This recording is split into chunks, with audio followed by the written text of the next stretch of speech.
Oh my God!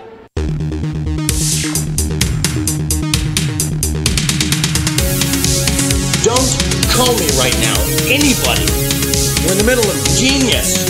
Oh yeah, bullshit. Yeah. I don't know. Fuck you, John! Herb alert! He had green skin. Guys, we're just gonna have a great time together this afternoon.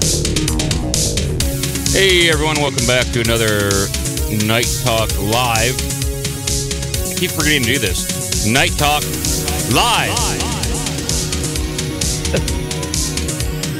I'm joined on this week's episode by James and Grim from the Cruising with Steak podcast. Isn't that right, guys? That is right. Thank you for having us, Mike. Yeah, Always hey, thanks for coming. Hell yeah.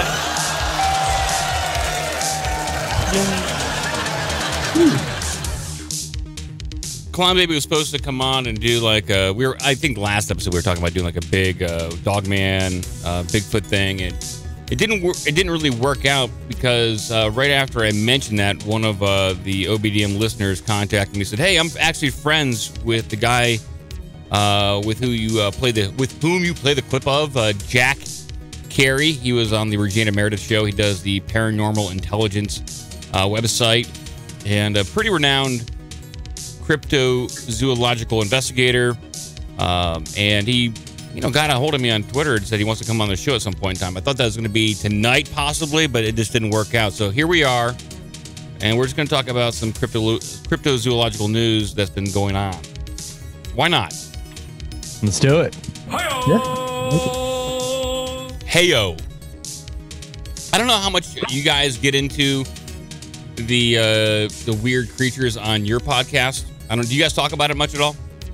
Not too. Yeah, actually, we have a cryptozoological segment every now and then. But yeah, man, we had Denver Michaels on. He's authored a couple books about just strange creatures in North America and South America, and that's about it. We definitely love it, though. I mean, we'll hit it up. It's weird. Like, the more you get into it and the more you read eyewitness testimony, and then, you go down, everyone, I think, kind of starts off with their training wheels with Bigfoot, and then you get to Dogman, Goatman, then ancient giants, and then you maybe dip into the paranormal stuff with different dimensions and poltergeists and giant crystals in the earth that are possibly vortex, like a place of vortex where creatures can span different realms. And it's hard to tell anybody about this stuff. You got to go baby steps with all this material, else you're going to overwhelm somebody and they're just going to go, I'm out. Once you get to the giants, they're like out. But you can probably ease them into it and say, hey, you know what if Bigfoot was just like a North American primate? And kind of ease them in that way. And they go, okay, yeah, I can see there might be some kind of undiscovered primate in North America. And then kind of lead them down the path. Well, what if they were kind of like a hybrid human species that, split off from humanity 13,000 years ago? And they can probably buy into that. A lot of people have tough time making that leap from a primate and a split off into human species back there 13,000 years ago to dogman, and then to demons and reptiles and poltergeists. I'm all in, though. If we actually evolved, if you believe that nonsense, from apes, then there would have to be some kind of transition creature that maybe survived, still there. Could be Bigfoot. Who knows? I'm with you on that. Especially when you start looking into the ancient giants and things like that. The timeline doesn't match up. Everything we learned about evolution in school is kind of thrown up in the air when you start delving into these kind of subjects. And I'm all in. The more you hear about this stuff, the more that I'm more likely to believe in some of this eyewitness testimony when it comes to people observing strange goddamn creatures. and strange things just in general. Whether it's dogman or Bigfoot, I don't care. I'm kind of all in at this point. It makes too much sense to me. One of the things that I came across again recently was a talk by George Knapp, the host from Coast to Coast AM. He does like Sundays, I believe, right now. But he was the guy who broke the Bob Lazar Area 51 story in the late 80s, early 90s. And he was a co-author for a book on Skinwalker Ranch. You guys know about Skinwalker Ranch? Oh, yeah. It is. Oh, doesn't Bigelow own that now? Bigelow, yeah. Robert Bigelow, the guy who has his own space agency or a private space industry, and he has got like some satellites up there. And a billionaire owns Skinwalker Ranch, and he put a lot of money into documenting what happened there, funding research, funding scientists to go out there and observe all these weird events that might be occurring out there. And I do have some clips of George Knapp talking about this, and there's actually a link in the description of this podcast and this video right here of the full hour talk that he gave about Skinwalker Ranch and some of the weird anomalies and the observations going on around there. So this is a clip that I'll play for you guys about some of the stranger things that they didn't feel that they could put in the book because it's so fucking bizarre. And so this is a clip of them talking about that. Well, Colin Kelleher and I were writing the book. We had to make some really tough choices about the kinds of things that we could leave in and leave out. Because, man, there was a couple of them. We figured if I put this story in, nobody's going to believe it. And I'll tell you what one of those stories is. The Bureau of Indian Affairs, the Native American police had told us this thing, that they had seen this coming around a bend. They're on patrol duty in the area around the ranch. They come down this dirt road one night, and they see two figures, humanoid-looking figures, standing up with their backs to the road, and looked like they were smoking cigarettes. They had trench coats on. Smoking cigarettes, standing out on the road. These guys figure, what are these fellas up to? So they're pulling up, and they go shining their lights on the guys, and they turn around, and they were dogs.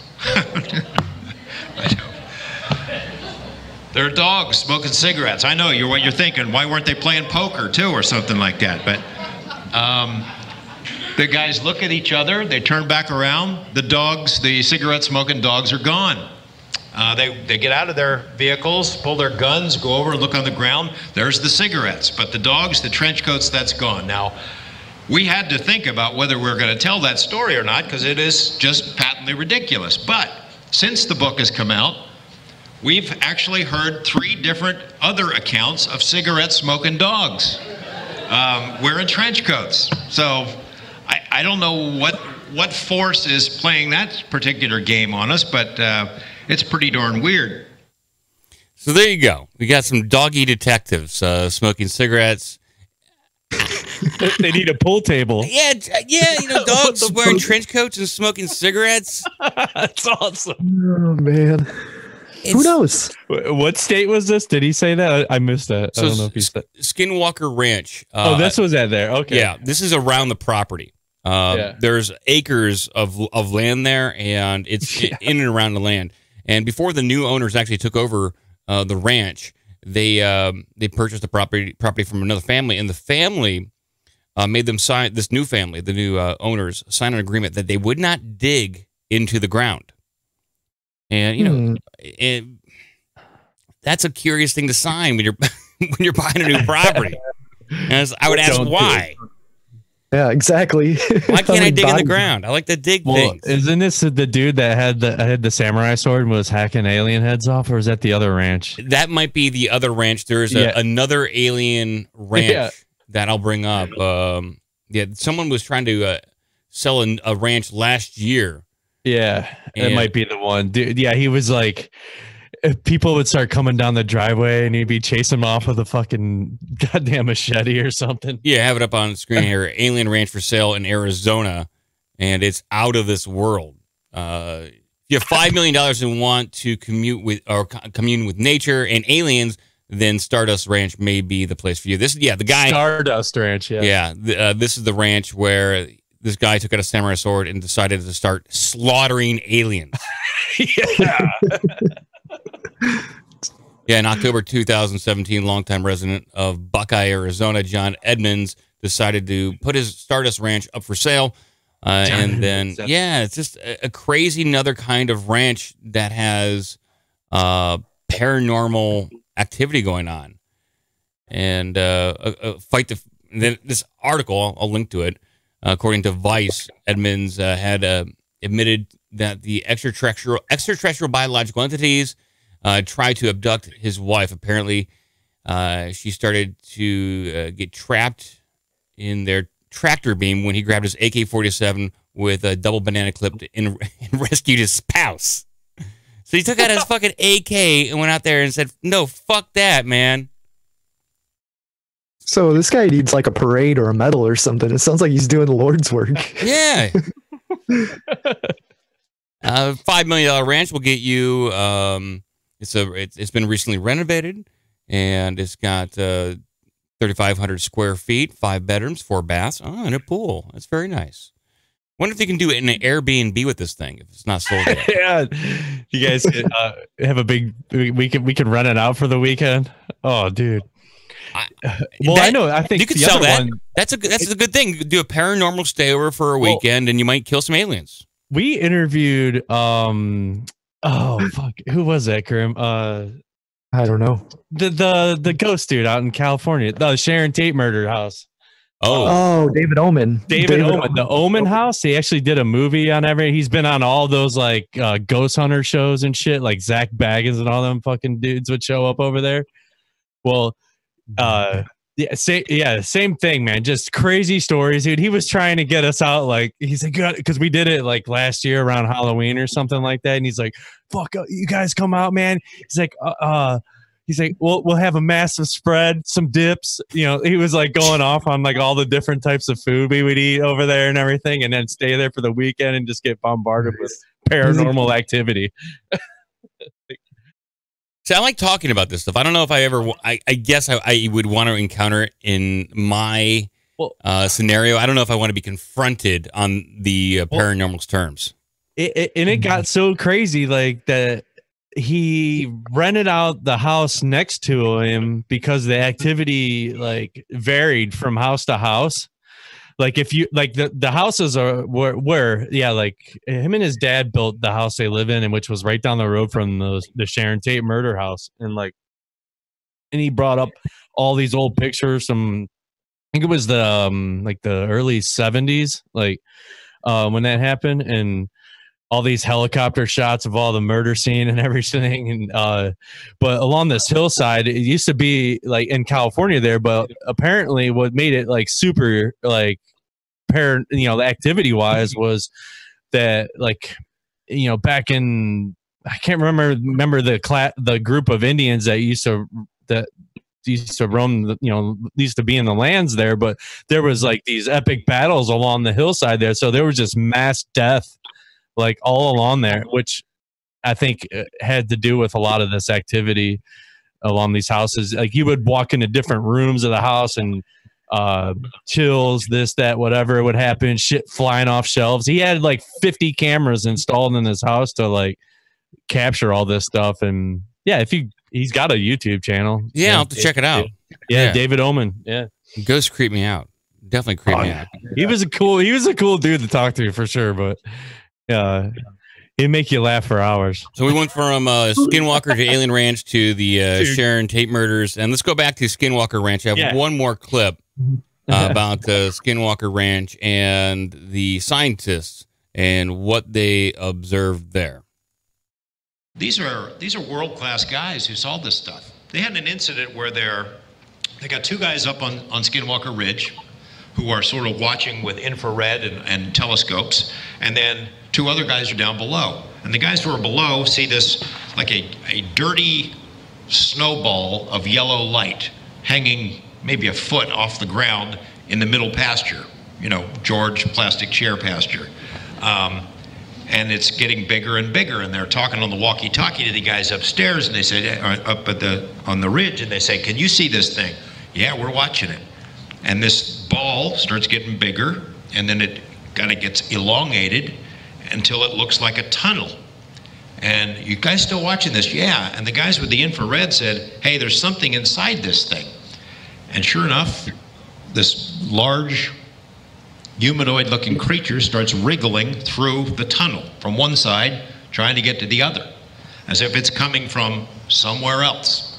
And it gets to the end of this tunnel of light. It stands up. It's like 8 feet tall, black, featureless, and it jumps out. The tunnel collapses on itself and goes away. And this big thing, starts running up Skinwalker Ridge. The guys are up there, just about had to change their underwear because they're thinking it's coming up after them, and it didn't. It just went poof. I mean, these guys didn't make this stuff up. I mean, they had these experiences themselves. That is an insane story. Right. It's absolutely insane that these scientists were out there observing this stuff, documenting it, photographing, writing their observations down.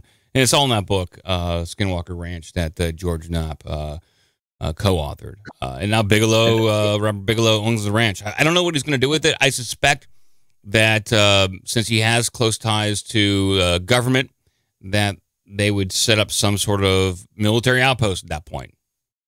Why not? If you're having interdimensional portals and creatures are coming through, wouldn't government scientists want to be involved in some way to observe and make sure nothing comes through that's deadly?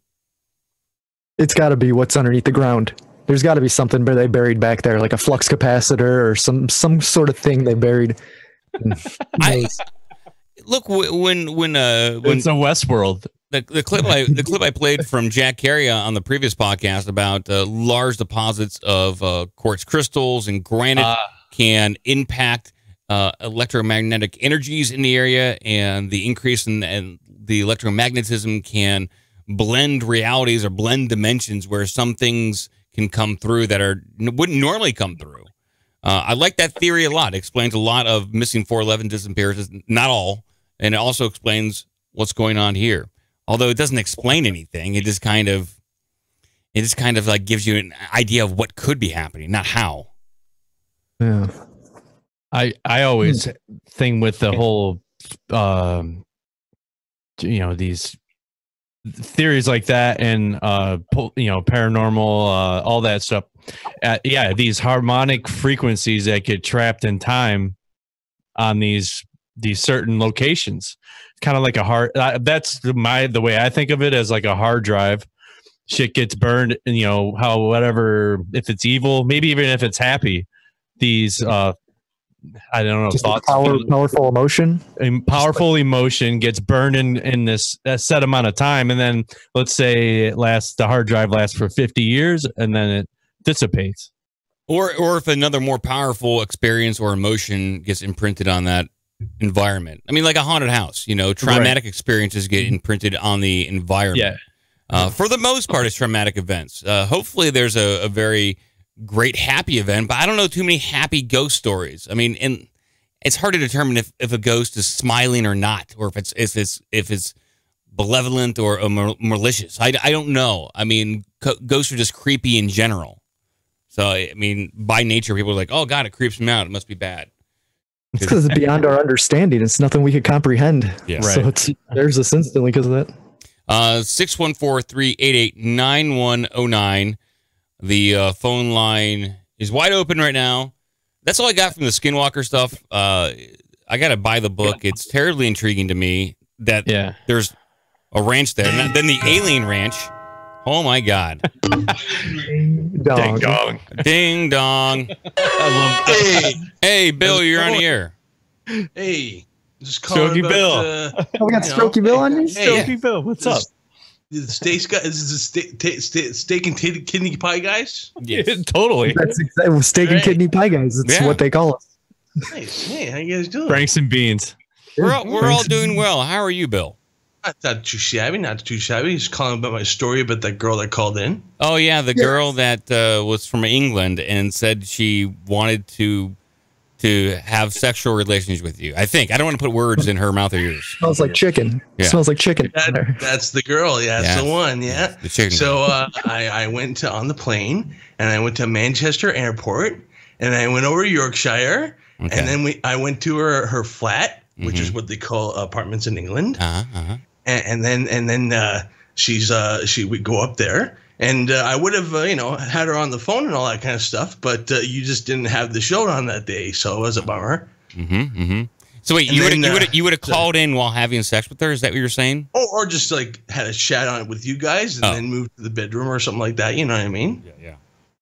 So she's like, "Do you want to see my Yorkie?" So we went and played with her dog, and then she's like, "Do you want to see my pussy?" And that's what they call cunts in England. So, oh yeah, bullshit. Okay, they have a specific name for You're fired. They're called pussies in England. Okay. Yeah. So, I went to check out her Yorkshire pudding. Okay. And I went down there, and you remember how she said she's Swedish? I guess so. I'm gonna take your word for it. I don't remember that detail exactly. Yeah. So I went down there, and she didn't smell like chicken or tuna. She smelled like Swedish meatballs. Oh, like IKEA? Okay. Yeah, she smelled like an IKEA down there. Okay. So my mind was blown because it shifted my whole chicken tuna paradigm.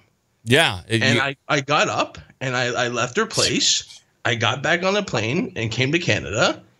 And I thought back, and there was a story that Mike Myers once told me, where he said he was with a girl and she smelled like beef vegetable stew or soup, beef vegetable soup. And I was like, that's kind of odd.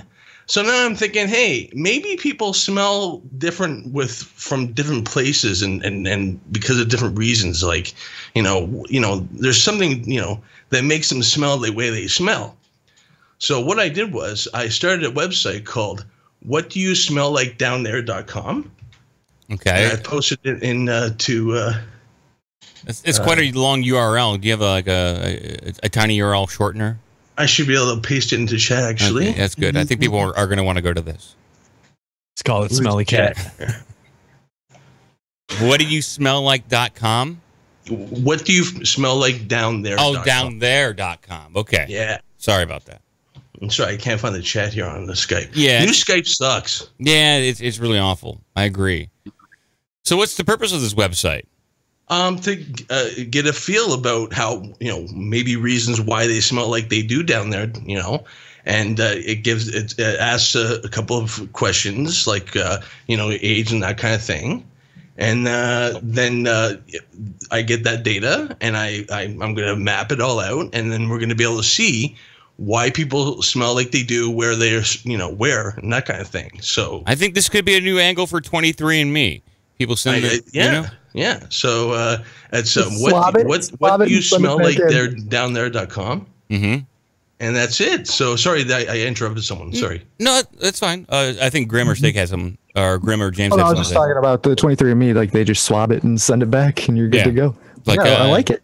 According to your DNA, you're going to smell like Swedish meatballs or fish, depending on your DNA. Yeah, exactly. Who knows? Yeah. We all want to know. Well, it's quite an investigation you launched there, Bill, and you certainly went the distance. Thank you. Yes. I wonder what somebody from the year 5000 would smell like. Yeah. Probably dried food and dehydrated, protein Space ice cream. Space ice cream. Yeah. Soylent Green. Soylent Green. Yeah. Well, thank you, Bill. You got anything else for us before we move on? That's it. That's it, man. So check it out and hope we can get some answers through this. You got something for Bill? How's the iHeartRadio going? Actually, it completely panned out because iHeartRadio couldn't get the money together to do anything at all. It was like a thing that they were kind of trying to do to get money and make something up happen kind of thing. They're trying to get some hype going. Just flattened out, and so they're done. So the manager guy that I have still, he used to work for them, and now he doesn't because they're in bankruptcy. Exactly. Yeah. It's tough. You got in at the wrong time. Oh yeah, well, that's what happens, man. So, hey, what are you gonna do? You gotta do what you gotta do, essentially. Exactly. Hey, good luck on your next venture. Can't wait to hear from you again. You love it. Oh, absolutely. All right. Bye, Bill. Laters. Well, I got a great idea. Take your shirt off. There is Bill with his sexual escapade update. Smell-o-vision. Smell-o-vision. Yes. Oh, my Lord, Bill. Hey, now. Thanks for the call, Bill. Yeah, thank you. Let's move on. No, I was gonna say, I leave it up to like these billionaire dudes to like, bring on, buying that are into like just the same things we are, but they just have billions of dollars. They can fund research teams. Yeah, and, Elon Musk and freaking Bigelow, dude. They're all about it, dude. But at the same time, they probably already have this stuff, But like, especially if you're Bigelow, aerospace company. I guess even Elon Musk. I would wonder if these guys like Bezos, who is getting into the private space industry, and you have Bigelow and you have Musk. I wonder if they get together and talk about this shit. Bigelow's all about it. He's open about his belief systems and that he's into UFOs and the paranormal. Pretty known. They're going to figure out a way to divvy up the tech they're finding down in Antarctica. I'm very curious about that, about Antarctica. It's been rumored that, since there's been a lot of dignitaries, there's been a lot of state officials going down there to take a visit, that they found something of great importance below the ice.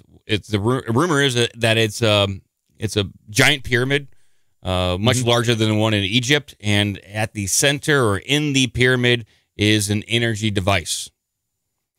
That's the rumor.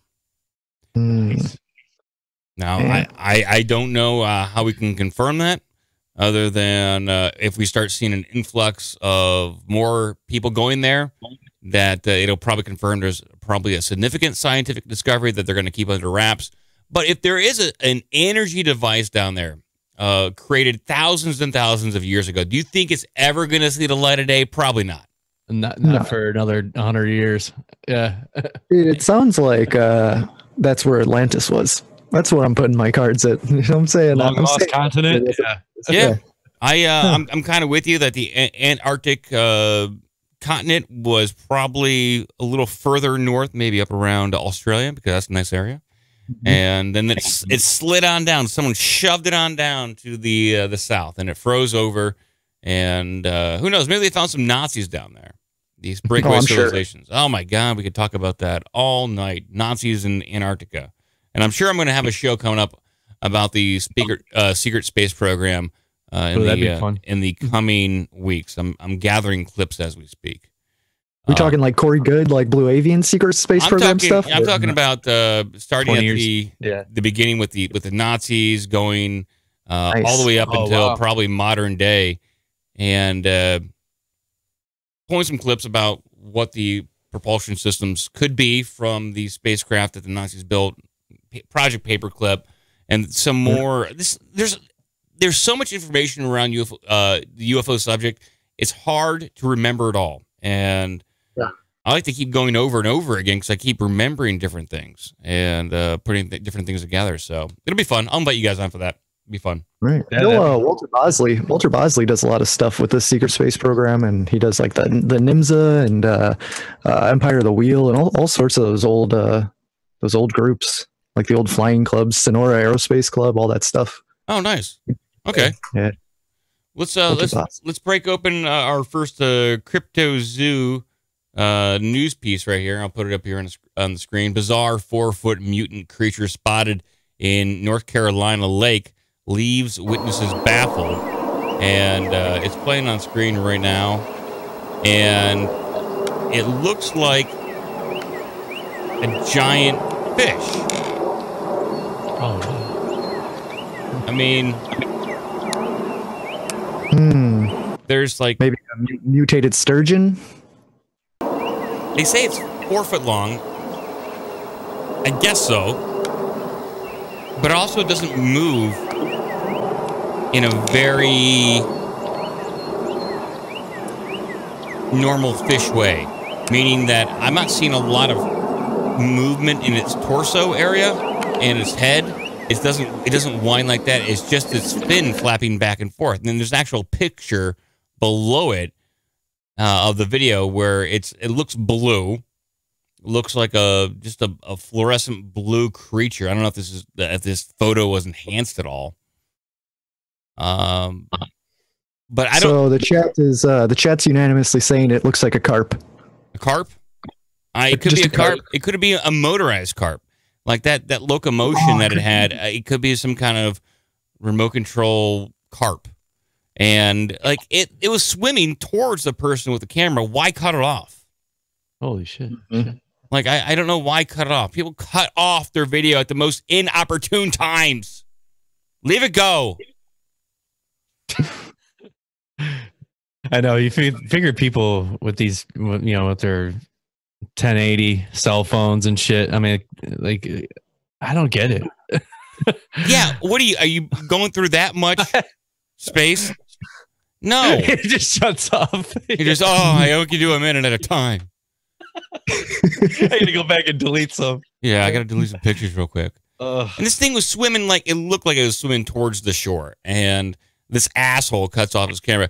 The only reason why you do that is one, you're a complete fucking moron, or two, this is you put that thing in the water and you're trying to generate some buzz so you can get some ad revenue on YouTube, or three, you're just a rube and just want to do a hoax and make us talk about it like we're doing right now. So well, they wouldn't. It aggravates me. And there's nothing like that out of the ordinary about this. It could be just a dying fish. Like some people in the chat were saying it's a carp. Okay,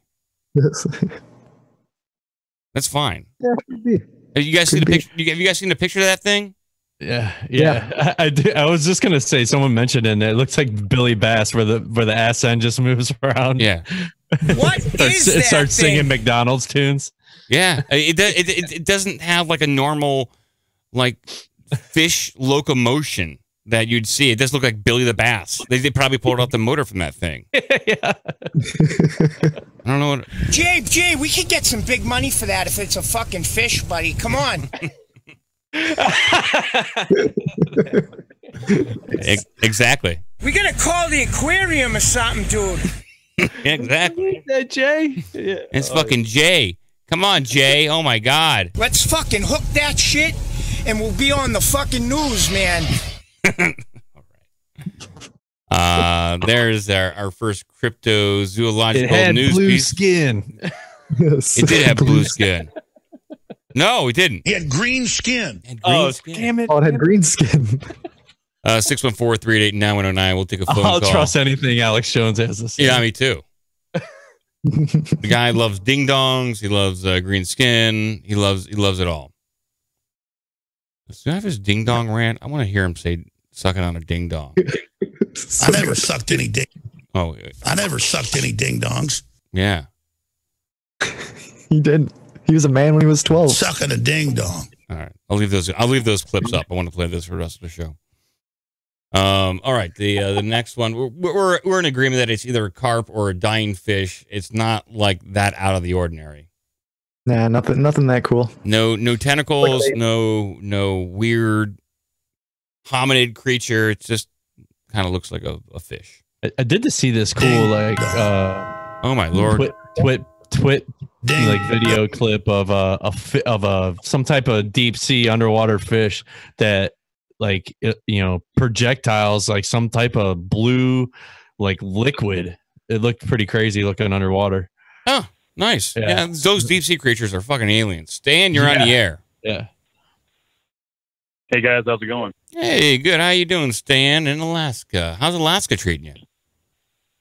It's pretty nice up here. Yeah, good for you. We've got the highest unemployment in the country. We've got crime going out of control. And it's just wonderful. Do you have the highest rates of alcoholism as well? That and STDs. Ah, you got it all. Wow. Meanwhile, we're going past the trifecta there. All right.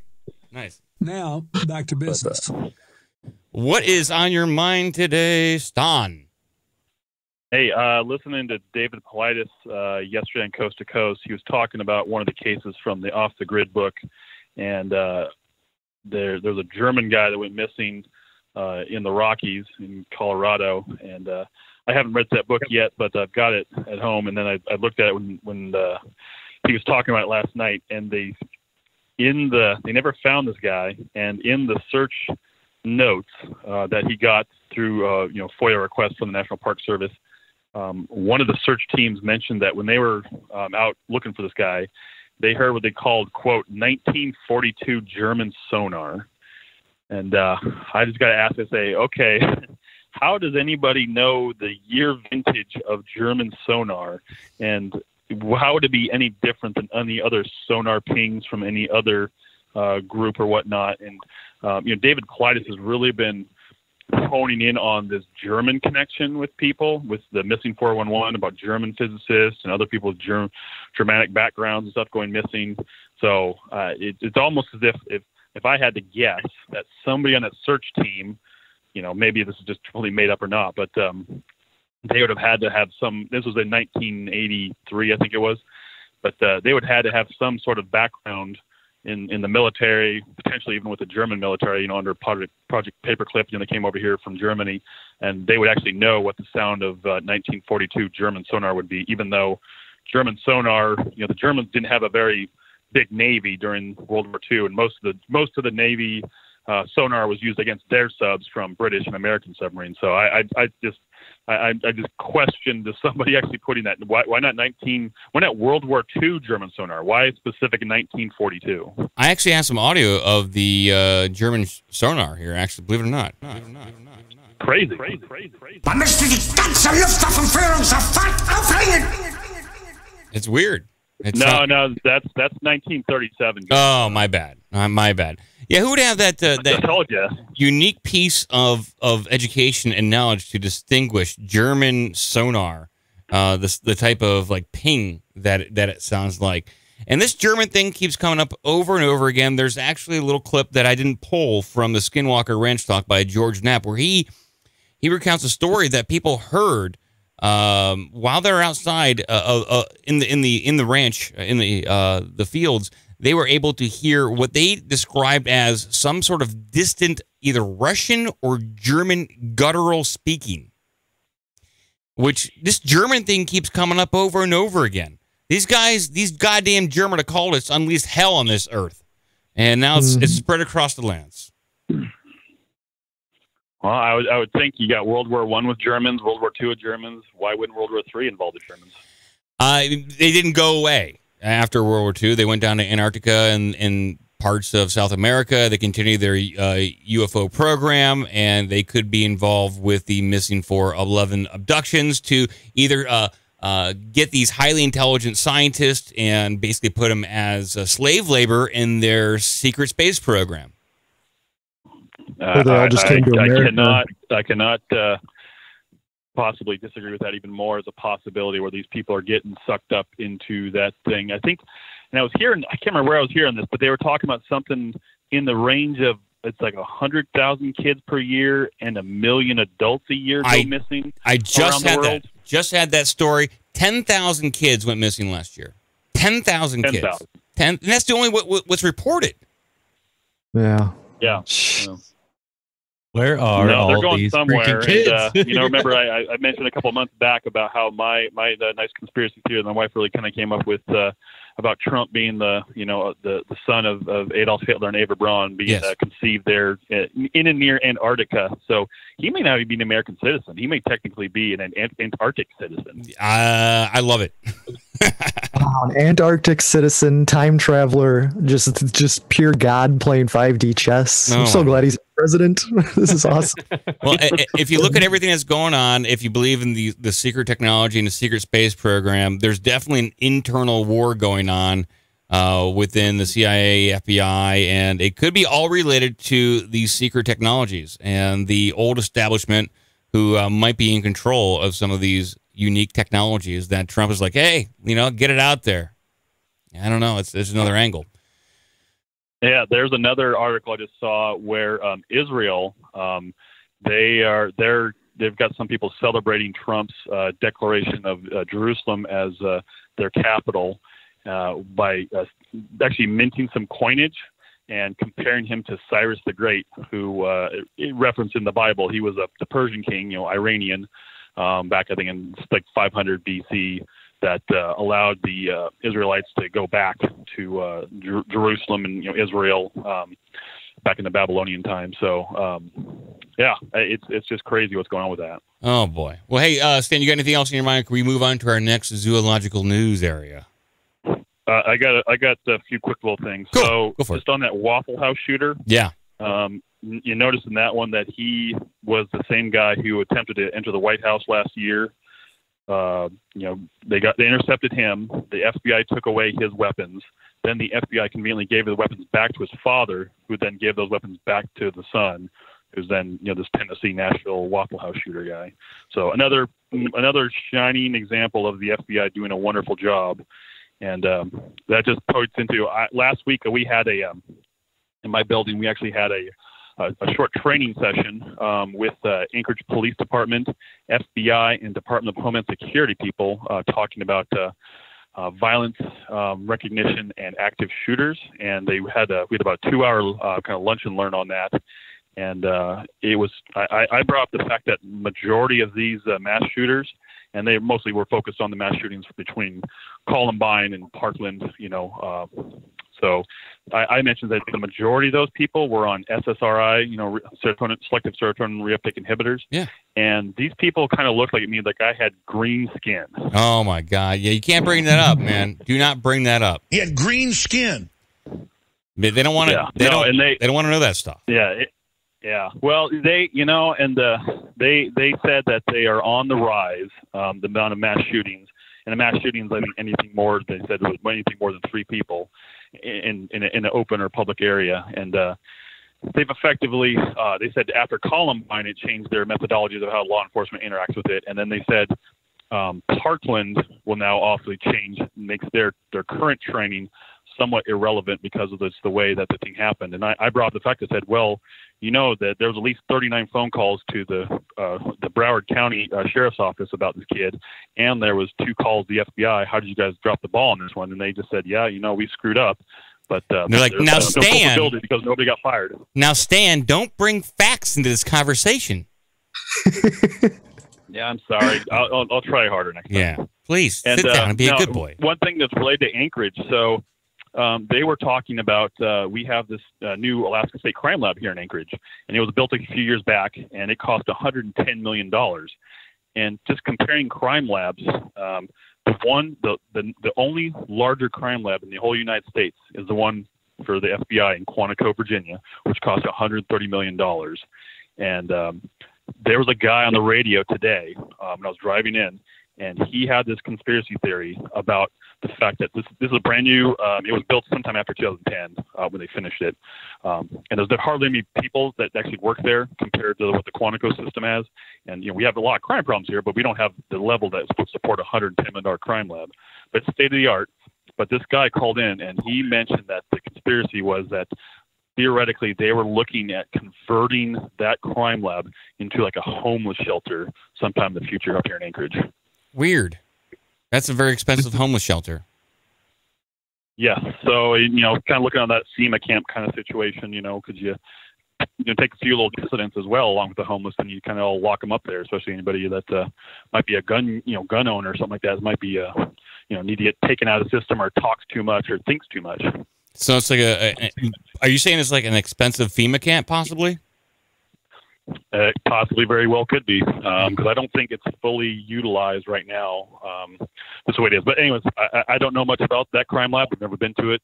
I've driven by it a few times, but I've been told it's a fairly Shangri-La type of establishment just because of how new and wonderful it is, and we spent all this money on it. Maybe they create crime we don't there. really have that. Maybe the crime lab is for making crimes.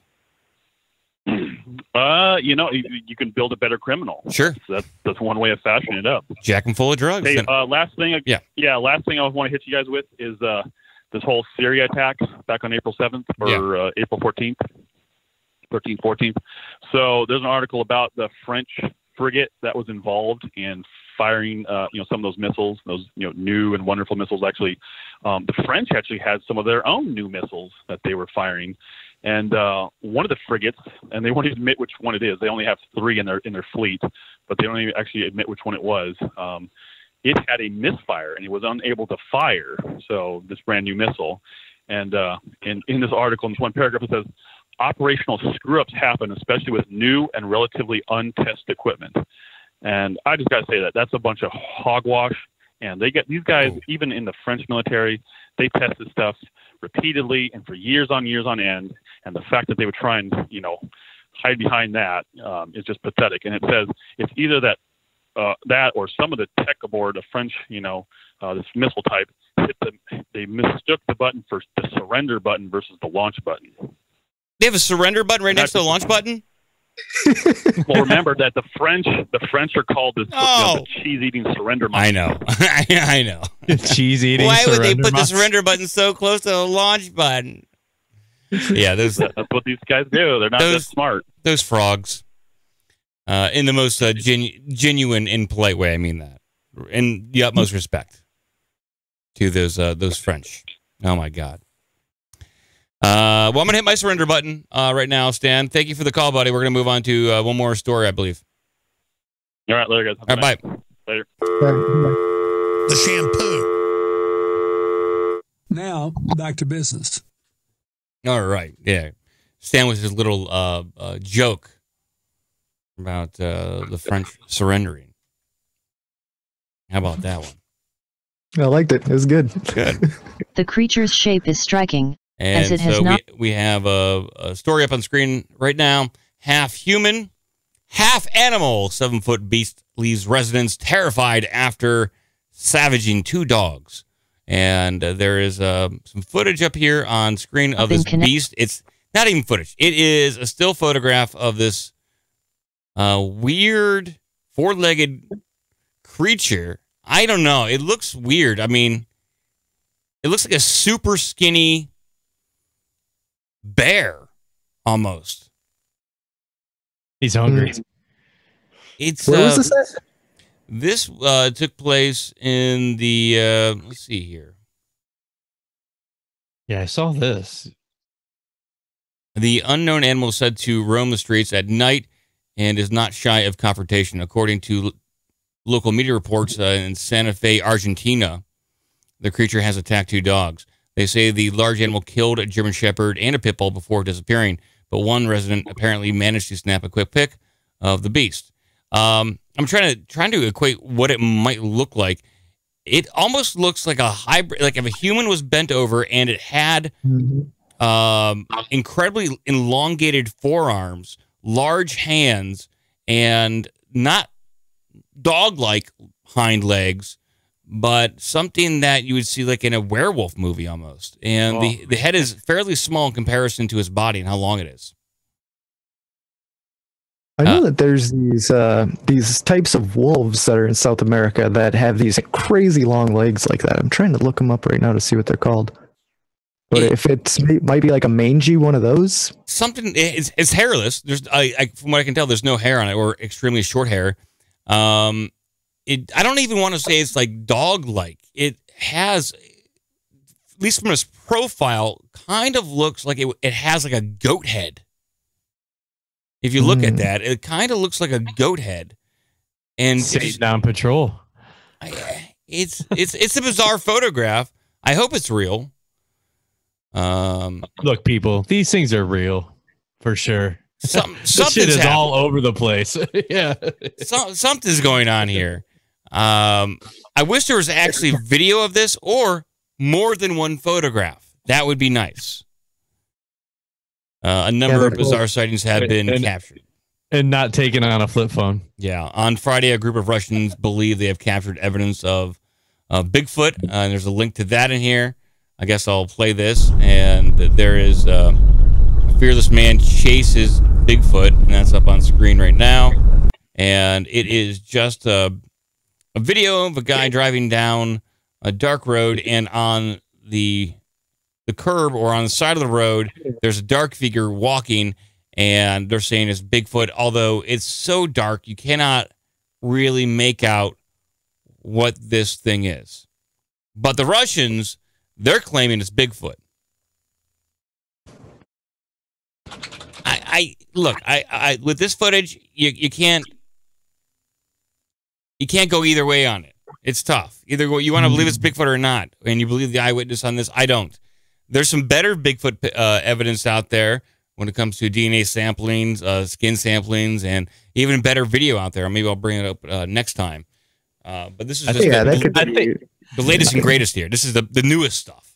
I think Bigfoot's always blurry. Yeah. Like he's just, he's whatever, interdimensional, just always blurry. Like, I don't know, the Patterson Gimlin film. Yeah, that stuff's a little iffy, even back then.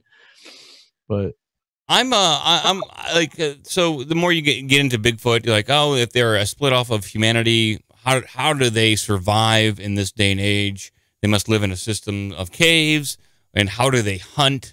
It's been speculated that they're able to use their voice to stun their prey or do some sort of telepathic stun to their prey to freeze them. So because they don't have bows or arrows. They don't, at least not that we know. We've never seen. There's never been any video evidence or photographic evidence of them using tools. So they must use some sort of natural ability to feed and hunt. And, they're definitely in the Hollow Earth. That's what I think. I think they're in the Hollow Earth, and they're down there with Nazi scientists, and that's really just all it is. It's Bigfoot's just a Nazi experiment gone wrong. That very well could be. It could be some sort of having a big old drinking club at the center of the earth. Who knows? It's possible. Who knows? But we don't know. Smoking cigarettes and playing pool. Yeah, just a couple dogs smoking cigarettes, doing some shots with Bigfoot. Watching the Nazi scientists experiment on humans. Oh boy! Once you delve into the Dulce base and all the things going on there, Dumbs, just a deep underground military bases, and Dulce specifically, it goes into human experimentation, creating different weird creatures. I got clips that I'm going to pull from that as well, but that's part of the secret UFO program. Yeah. And what are they really creating in order to man these vehicles? What are they making? Is it the Anunnaki, the Nephilim? It gets into crazy biblical shit. Yeah. Well, speaking of all that, the world was supposed to end today. I mean, we still have a few hours left, but I don't know if David Meade was on point. Yeah, there was a rundown. I saw a story that how was the world supposed to end today? Did David Meade say Nibiru's coming in? Planet X again? Oh, it's total Planet X. Yeah, he's just gonna go every 6 months. Caller, go ahead. Oh my God! Hey guys.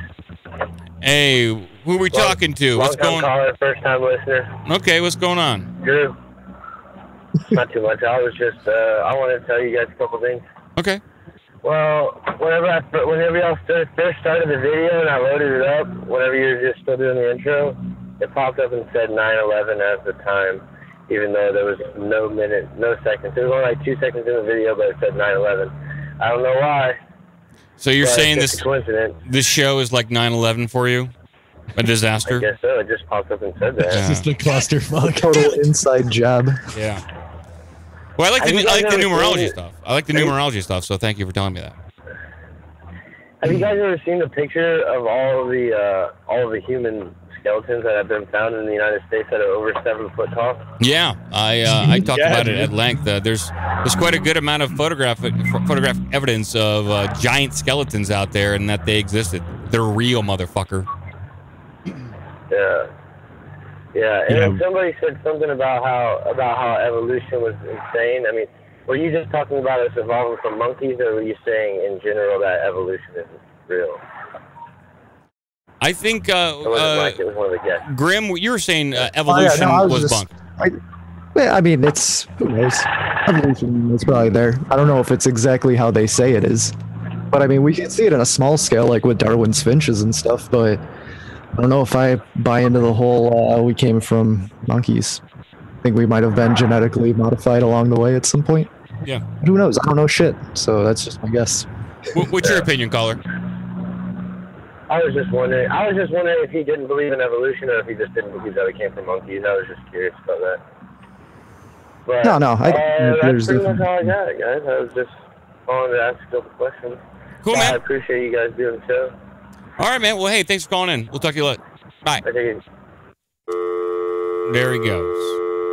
Yeah, we just did like a whole month on the Anunnaki and all that shit, dude. Oh my god, we brought in some awesome guests about it. It was insane. So after listening to all this material for a month, where do you come down on the Anunnaki and their origins? It's just a fun tale, you know. Yeah, I think so too. Yeah, like the first guest we had, it seems so far out there, but there are like the weird stories about like giants and shit in like over in Saudi Arabia, you know, that whole area, which is kind of interesting. And then along with the bones that are found of giants, and then we heard a different kind of angle on it too, you know, like. Right. Well, dude, with the lessons that we had on, they talked they studied under Zacharias Sitchin for a while, so they went with the whole like Marduk versus Enlil model, where you're going. There's just been a basic ancient war that's been going on, and we're still in it today, and pretty much everything that's chaotic going on can be blamed on Marduk, and it's just it's an interesting story, but I don't think that. You know, I don't buy any of it really. I only have like a peripheral knowledge of all this stuff, and it's tough to know everything that's going on. And I don't bring on experts like you guys do. I like to talk out of my ass most of the time and piece together from what I research. And so a lot of conclusions I come to are probably wrong, but they're mine. I use my intuition to figure out reality. And I don't know enough about the Nephilim or Anunnaki, but it's hard to put validity in some of the stuff that's said today about what happened 10,000, 15,000 years ago. It's tough to make that leap, but I'm willing to do it. Yeah, it is. And then you're also reading somebody's book. You know, like who the fuck are they to say like this is what happened? But these people that the two groups of people we brought on, you know, they're PhDs. You know, like they've written all this shit, and then it's like, but and then we approach it too, like okay, I'm a first level student, you know, whatever, trying to go into this stuff. I mean, yeah, I've listened to a million shows over the 20 years of hearing stories about stuff like that, but. You know, when you bring somebody on like that, I'm like, where do you even begin? It's really hard to be the interviewer and listen and not get super sidetracked, which is what I do constantly. But like, and adult ADD you have, James. Yeah, well, it brings a different level, and what it does is it relaxes the people, and they become more approachable, and they're easier to talk to, man. And instead of just like getting somebody on and they're just like word from their book, you know, like you just don't want them to have a more genuine conversation with the people, and you can kind of get a better understanding of it. Yeah, you don't want them just to read their book for you and have some sort of some levity about these topics. And I know like PhDs people who research this stuff take it probably pretty personal, but at the same time that's their opinion. That's their research. They only can evaluate and make notes and writings about what they found, and not necessarily. They don't take into consideration of everything. I think it's tough to do. Same with like. Well, they're studying the lore of the Enlil and Enki, you know, like all that kind of stuff, you know, like, and then how it's been written over the years. Well, and that's also who's even saying that Sitchin translated these tablets, right? The Sanskrit, like. That's taking a leap because a lot of experts say that he's talking out of his ass, but it's fun. Yeah, there's a lot of people that say he translated the Sumerian incorrectly. Was it Sumerian or Sanskrit? Yeah, no, it was Sumerian.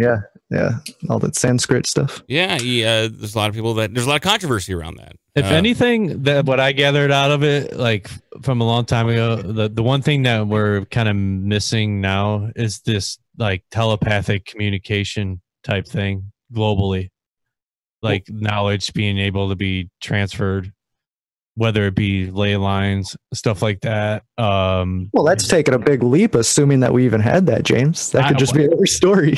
I just feel like, I mean, we're doing tests of it now, like of remote viewing, remote viewing and astral travel, you know, stuff like that. I mean, our heads are over the years have been clouded by stuff by all, you know, by tech.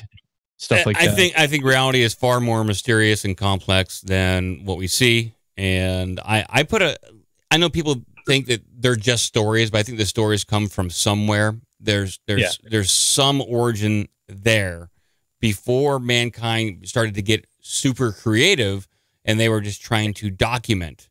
And yeah, the story maybe got twisted and turned over the years, but I think perhaps the ground level, the root of it might have some validity. And this is going on a hunch that I have, but also with all these UFO stuff, with sightings and then, you know, whistleblowers, that could be all disinfo as well. That could be all Mirage Man stuff to lead people down the wrong path. And then you just have book after book after book, so people believe the wrong thing and divert their attention away from the government doing weird shit, and they're looking towards the sky saying it's aliens. So there's a couple different angles here, and it can be overwhelming for a person just getting into this stuff. Absolutely. Terrifying. I'm scared to death right now. Yeah, like we talk about, like Grim, like we'll talk, and he reminds me all the time. But I think that is like that. It's like their last like straw to pull. Like is like a Project Blue Beam or whatever. Yeah, like this fake alien invasion attack to pull in one world government. Yeah, man. Bill Cooper was preaching about it back in Behold a Pale Horse. You know, he's the one that put that whole thing forward. Mm-hmm. Got one last phone call here from a listener. Hey, go ahead. Hey guys, wanted to say hi to Grim and James. This is Mr. Owl. Mr. Owl, what's up, man? What's up, dude? Hey, fellas. Hey, you were just talking about whether or not humans are genetically engineered or not. Mm-hmm. Well, a while back, I had this kind of like epiphany, you know, as we go about our daily lives and we're driving around and, you know, cages of metal. It just struck me how, like, we're not like the rest of the animal kingdom at all. We are like the antithesis of the rest of the animal kingdom. And we're not natural, period. Why would nature evolve us to a point where we would be so out of balance to the point where just our very presence and our activities are putting other species in jeopardy? I mean, do you really think if we weren't here, I mean, things would be pretty much okay until climate change came along, or an asteroid, or a comet, or it just really struck me, and I just thought to myself, without a doubt, we're not natural. Somebody did something. I think we were put here to create and destroy, or we just, I mean, obviously we throw ecosystems out of balance and we take and rape and pillage and use. We were created by somebody. Yeah. What was it? Enlo or one of the two came and got in the fight with his dad. I know, and he got circumcised, and a blood of 1,000 daggers came down, and fucking. Yeah, that's how. Planet. Yeah. Yeah, it's like a very, very early account, right, of somebody like kind of tweaking us a bit. And, you know, that may not be convincing, but what is convincing is asphalt, cars, skyscrapers, just suddenly out of nowhere. Shit, in the last 100 years. 100 years, yeah. That's right. Yeah. It's been 150 years. And bam. And we're so out of sync with the rest of nature. That's the key right there. Everything else lives in balance with its surroundings. That's it. I don't want to quote Agent Smith, But that's the key right there. I mean, if anybody ever wondered at all, I mean, I had this epiphany, and it was just so obvious to me all at once. So we should give it all up and just walk into the woods naked and for a while. What's the solution here? We just give it all up and just walk into the woods and try to live with nature that way? I didn't say there was a solution. Well, you're kind of saying that humans are the problem. We're the motherfucking problem, and we need to be eradicated. That's no, my I didn't answer. say there was a solution. I'm just saying what is. Yeah, I mean, We can't go back to the woods because that's not where we belong anymore. Yeah. Before we were genetically altered, yes, that's where we belong. Tell it to the Unabomber. No, the Industrial Revolution was a disaster for the human race. Well, we don't know just yet. It yet. never would have happened if it hadn't been for what is it, Grim? The Anunnaki? Oh, the Anunnaki? Yeah, sure. Yeah. Yeah, the Anunnaki. And it's funny because there's actually evidence in South Africa of vast mining operations that wasn't us. Yeah, there's a lot of evidence that's pretty curious, like large structures and technology that they shouldn't have had. Yeah, I mean, hey now. Yeah. Do with the program. I'm with you. I'm with the How about program. the copper mines up on the Upper Peninsula of Michigan? I am the program. Hey now. I'm with the program. Mike, I loved your show about the giants. That was awesome. Yeah, it was a fun show. I went and I watched a bunch of those videos afterwards. Yeah. And they said they discovered copper mines. Yeah. That would have taken like tens of thousands of men, hundreds of years to excavate. Yeah, it's bizarre. Once you start digging into that stuff, you go, it's history is not correct. There's something off here. Well, dude, Mike, in Ohio, Yeah, man, we we're got the ones that are off. I'm off. Indian burial grounds, Yeah. dude. Yeah. The mounds, and then they would dig, like, over time, dude, yeah, these farmers and shit would dig that stuff up, and they would find, like, just, like, one bone, but it was, like, a fucking 8-foot-long femur, you know, like. Yeah, use it as a baseball bat. Right, dude. I mean, so, dude, yeah, there is definitely Mike, up in Newark depressed. are these great earthworks that I'm sure, have you ever visited them? I haven't, no. I need to go. Neither have I. Yeah. I mean, it's right there. I mean, I could probably get there in 30 minutes. Let's take a road trip. We got to do a Midwest Sweden meetup. Yeah, we should. Midwest meet up to the Snake Mounds. We should. I Let's like do it. Not only that, Serpent Mound. Yeah, we can do that too. Yeah, Ohio I'm just saying, is we're so out of sync. Yeah. With our surroundings, and we're not really in nature anymore. Well, let's go start a newest column. We're in our own. Well, I think one thing you can do is just kind of like maybe practice, just clearing your mind, dude. A little bit of meditation. Kumbaya, that'll do it. Yeah, stuff like that. I mean, those are some it's basic. already too late. Didn't you guys know? No, come on. Well, I got a great idea. Take your shirt off. It's too late. Hey, we got to get No, out of here, dude. buddy. Mr. L, we got to get out of I here. know. I'll talk to you guys later. All right. Thanks for nice calling. talking to you, Grim. James. Yeah, man. Rob. Good talking to you. Yep. There he goes. Blow him up. I'm going to blow him up for good measure. Okay, thank you for your call. We're getting out of here. Hey, thank you, Grim and James. Really appreciate your time coming on and bullshitting with me and talking with people. It's been fun. Thank you, Mike. Anytime, man. Anytime. You got to come on our show, too. Yes. Gotta make this happen. Yes. Yeah. Yes. I need to do that. Yeah. I don't even know if we got to all the cryptozoological news. In fact, we just hit like 2 stories. It's tough. That's all right. We tried. We got That's to all that matters. the top 2 stories, and then we got distracted by phone callers, conversation, and Skinwalker Ranch. Well, when you come on the show, man, we'll go into some more stuff too. I'll grab some more stories and do a little bit more research on some of these bizarre sightings and creatures and eyewitness testimony, like the Kecksburg incident, the UFO that happened in Pennsylvania in the 1960s, and I like the fact that we normally when there is like a Bigfoot sighting or a dogman sighting, there either UFO precedes it or happens right after. And I like that connection. And especially with the Skinwalker Ranch, there's not only like sightings of Sasquatch and Dogman, but there's UFO, catamulation, poltergeist, demons coming through portals. It seems like it's all part of the same phenomenon.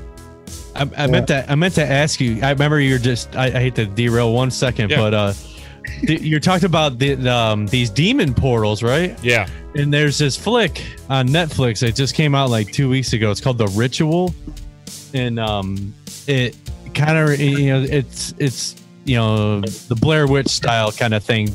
Dudes camping, crazy shit happening in the woods, and they're finding symbols and all over.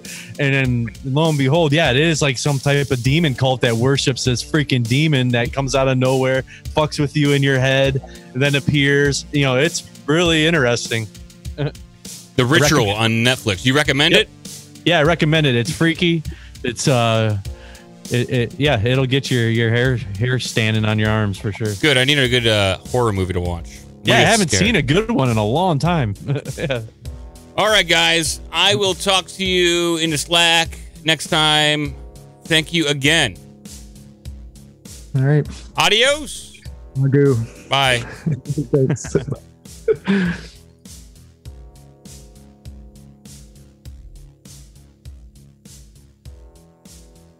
Bye, everyone. Thanks for listening. Thanks for calling in. Talk to you next time.